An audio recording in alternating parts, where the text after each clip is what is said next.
This is Skopje, the capital city of Macedonia. This is the city where we were born, and this is the city where we all live together in our multi-ethnic community.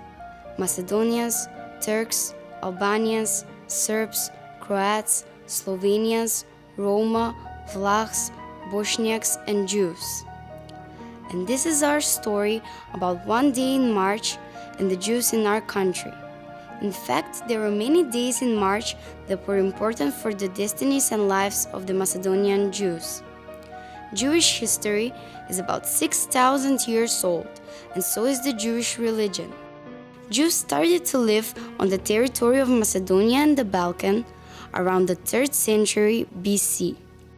We know this from the remainings of the old synagogue in the ancient city of Skopje, Macedonia. A huge number of Jewish people settled in Macedonia in the 15th century. But what was the reason for their resettlement? Adio, adio, querida. Expulsion of the Jews from Spain. Jews lived in Spain many centuries ago. In the 15th century, the Queen of Spain was Isabella I. The number of the Jews who lived in Spain then was about 150,000. They are also known as Sephardic Jews. They spoke the Ladino language, a mixture of Hebrew and Spanish. Their religion was different from the Catholic religion of the Spanish people. One day, on the 31st of March, 1492, Isabella I, together with her husband Ferdinand II, issued the Alhambra decree for expulsion of all the Jews who didn't want to receive the Catholic religion. This is the day when most of the Jews who wanted to keep their own Hebrew religion could not live in Spain anymore. They started to resettle in many parts of Europe. At those times, the Sultan of the Ottoman Empire needed highly educated and hard-working people, and the Jews were the right people to strengthen his empire. Even his personal doctor was a Jew, so he accepted the bigger part of the expelled Jews. Many of them also settled on the Balkan and in Macedonia, which was also conquered territory by the Ottoman Empire.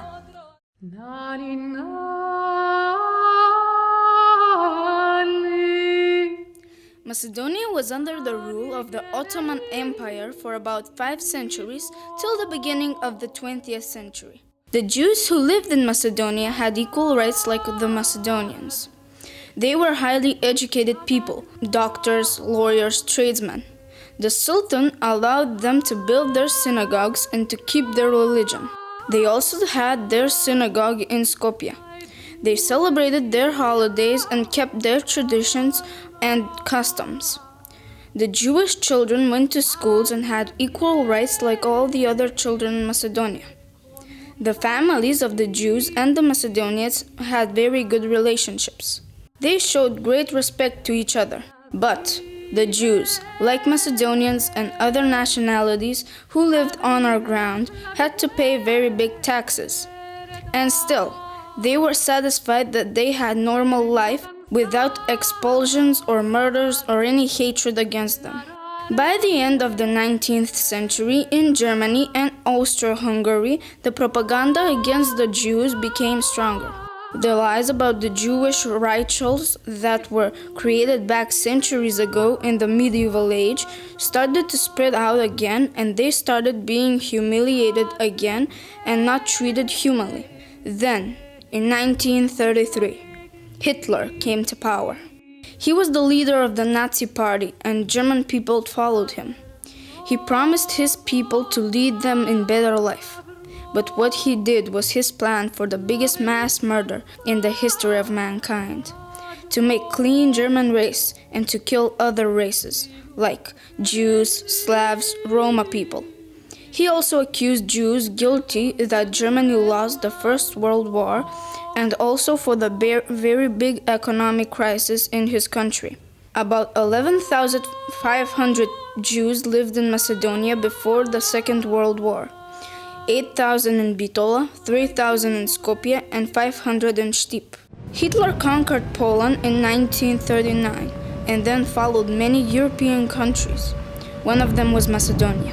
The country that allied with Hitler on the 1st of March 1941 and occupied Macedonia was Bulgaria. Bulgaria was happy that together with Germany they could finally solve the issue about the Jews. But they did something that was not done in any other country. They ordered every single Jew to report at the police so that they could keep evidence. Skopje Jews lived in the Jewish ghetto. Ghetto is a closed part inside a town or city where people cannot have contacts with the outside world. They were marked. They had to wear the Star of David on their left breast, even the small children. They were not allowed to get out of it, but only with a special document and only for a couple of hours. One of the Holocaust survivors, Jamila Kolonomos, wrote in a Ladino about their life in the Jewish ghetto. Ansina la vida si truco y no había más encontros, ni fiestas, ni bodas, ni alegrías. Thus life was so greatly changed, and there were no more get-togethers, no festivals, no weddings, no celebrations. The Ministry Council of the Fascist Germany made a plan on the 2nd of March 1943 for the deportation of 20,000 Jews from Macedonia and Bulgaria. The liquidation of the Macedonian Jews was agreed between Nazi Germany and the pro-Nazi government of the Kingdom of Bulgaria and their Tsar Boris III. The chief person for this plan was the Nazi commander, Theodor Dannecker. Then, everything was ready. The Jewish people were very annoyed. Something was going on. Preparations for their genocide were made as a top secret.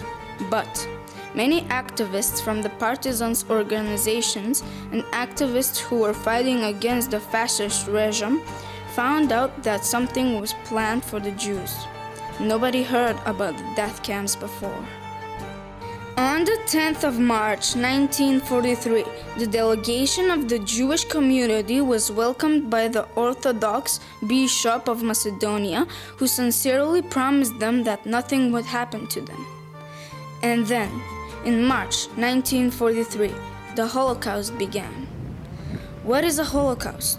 To burn and to destroy everything. The Shoah, which means mass murder, and genocide began.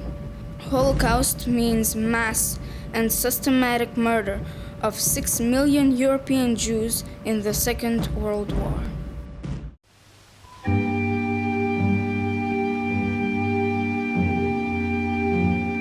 That early morning on the 11th of March 1943 began the deportation of the Macedonian Jews who lived in Bitola, Stip, and Skopje.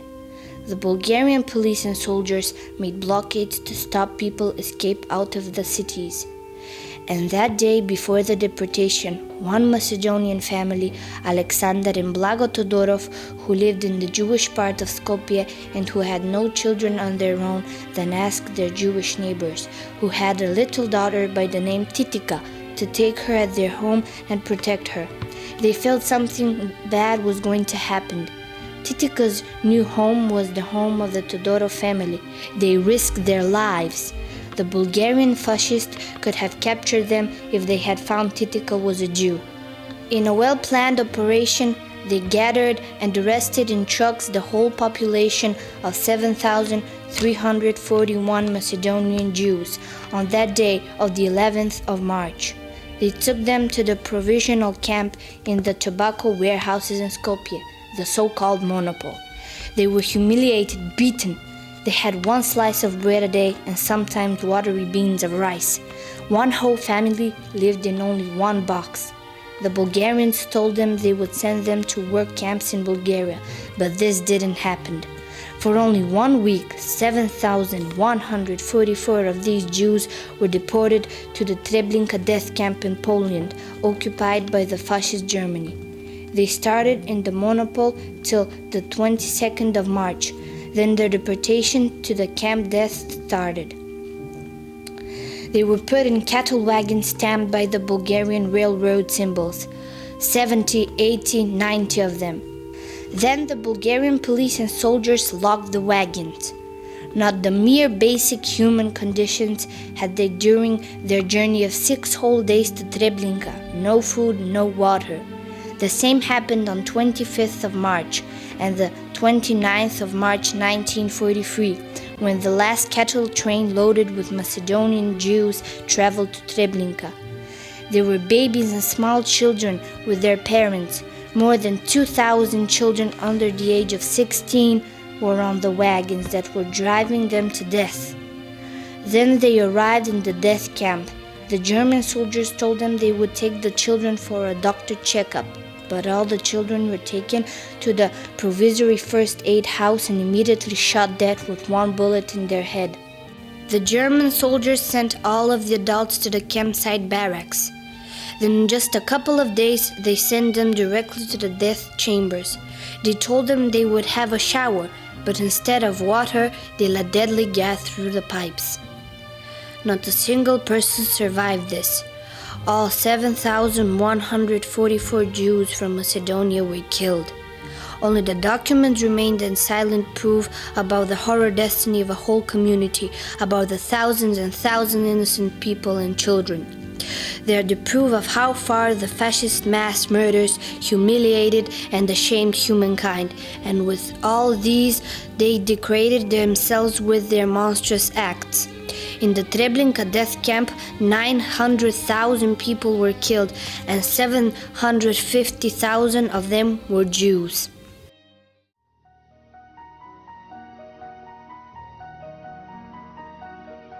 Then, like all the wars, the Second World War ended in 1945. The Jews who survived the Holocaust were hoping that their families and friends were still alive, until the day when the list of Jews who were killed during the Holocaust were announced. They were in a terrible shock. In their honor, they renewed the Jewish community in Bitola and then removed it into Skopje. There are 250 Jews in the Jewish community today, and their number has never reached the numbers of Jews who lived in Macedonia before the Shoah. The Bet Yaakov synagogue in the building of the Jewish community in Skopje was consecrated on the 11th of March 2000. In the old Jewish neighborhood on the 11th of March 2011, the Holocaust Memorial Center for Jews of Macedonia was built. The 3 urns with the ashes of the victims of the Holocaust, which represent the Jews from Bitola, Štip and Skopje, were placed there. And let us never forget the Todorov family and little Titika. She lived with the Todorov family after the war, and she had a little brother later. Today she lives in Israel and has grandchildren. Alexander and Blaga Todorov were honored by the Israeli government as righteous among the nations. Righteous means non-Jews who save the life of a Jew.